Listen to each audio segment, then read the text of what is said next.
இந்தியாவின் கேரள மாநிலத்தில் இடம்பெற்ற ஒரு திருமண நிகழ்வில் மணப்பெண்ணின் தந்தை மொய்ப்பணம் வசூலித்த விதம் அனைவரது கவனத்தையும் பெற்றுள்ளது. அதாவது, திருமண நிகழ்வின் போது நிகழ்வில் கலந்து கொள்ள அழைக்கப்படும் விருந்தினர்கள் மொய்ப்பணம் வழங்குவது அல்லது பரிசுகளை வழங்குவது இயல்பான நடவடிக்கை. கேரளாவில் நடந்த ஒரு திருமணத்தில் மணமகளின் தந்தை மொய்ப்பணம் வசூலிப்பதற்காகவே QR குறியீட்டை தனது உடையின் மீது ஒட்டிக்கொண்டு இருந்துள்ளார்.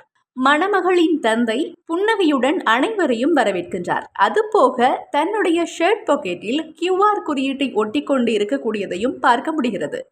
இந்த சம்பவம் குறித்த காணொளி இணையத்தில் வைரலாகியுள்ளது. திருமணத்திற்கு வந்த விருந்தினர்கள் பரிசு உரைகளை ஒப்படைப்பதற்கு பதிலாக குறியீட்டை ஸ்கேன் செய்து தங்களது மொய்ப்பணத்தை கொடுத்து சென்றுள்ளார்கள்.